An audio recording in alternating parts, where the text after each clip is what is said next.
అమరావతిలో అంతర్జాతీయ న్యాయ కళాశాల 100 ఎకరాల నిర్మాణం. కర్నూలు హైకోర్టు బెంచ్ జూనియర్ న్యాయవాదులకు 10,000 గౌరవ వేతనం. ఇజ్రాయెల్ దాడులతో దక్షిణ లెబనాన్లోని టైర్ నగరంలో భారీగా అలుముకున్న పొగ. మరో భీకర యుద్ధం. దక్షిణ లెబనాన్పై ఇజ్రాయెల్ నిప్పుల వాన. 356 మంది మృత్యువాత, 1,246 మందికి గాయాలు. లెబనాన్లోని టైర్ నగరం.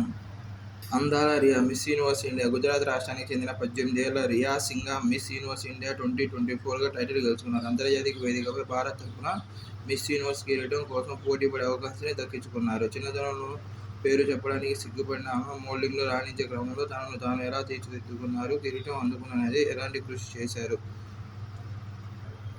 దేశంలో మధ్యప్రదేశ్ అత్యధికంగా సోయా పంట వేస్తోంది. ముడి సోయా నూనె, ముడి పామాయిల్, పొద్దుతిరుగుడు నూనెలపై ఇటీవల కేంద్రం 20% మౌలిక కస్టమ్స్ సుంకాన్ని అంటే బీసీడీ విధించడం రైతుల ప్రయోజనాల రక్షణకు తోడ్పడనుంది. కేంద్రం 2022 మే నెలలో చక్కెర ఎగుమతిపై నిషేధం విధించింది. చక్కెరను ఇథనాల్ తయారీకి ఉపయోగించకూడదని 2023 డిసెంబర్లో నిషేధాజ్ఞలు విధించింది. స్వదేశంలో చక్కెర కొరతను నివారించడమే ఈ ఆదేశాల ఉద్దేశం. 2024లో చెరకు దిగుబడి పెరగనున్నది కాబట్టి ఇథనాల్ ఉత్పత్తికి అడ్డంకులు తొలగిస్తోంది. సెప్టెంబర్ 30 నాటికి దేశంలో 91 లక్షల టన్నుల చక్కెర అందుబాటులో ఉంటుందని అంచనా. ల్యాండింగ్లో విఫలమైన డీప్ బ్లూ రాకెట్. చైనాకు చెందిన డీప్ బ్లూ ఏరోస్పేస్ సంస్థ చేపట్టిన పునర్వినియోగ రాకెట్ ప్రయోగం విఫలమైంది. ఆ సంస్థ అభివృద్ధి చేసిన నెబ్యులా-1 రాకెట్ను నిట్ట-నిలువుగా టేకాఫ్ కావడానికి, దిగడానికి సంబంధించిన పరీక్షలు నిర్వహించారు. కానీ ల్యాండింగ్లో మాత్రం విఫలమైంది. కిరోసిన్ని ఇంధనంగా వాడినట్టు డీప్ బ్లూ సంస్థ వెల్లడించింది.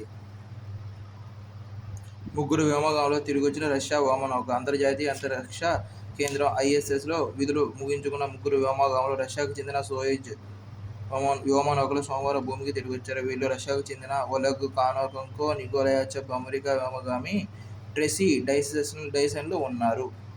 పూణె విమానాశ్రయం పేరు మార్పు.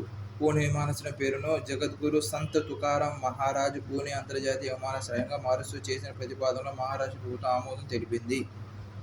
వామపక్ష జనతా విముక్తి పెరమున జేవీపీ నాయకుడిగా భావసారూప్య పార్టీలతో నేషనల్ పీపుల్స్ పవర్ ఎన్పీపీ పేరిట కూటమి ఏర్పరిచి ఘన విజయం సాధించడం అసురా దిస్సానాయకే ఘనత.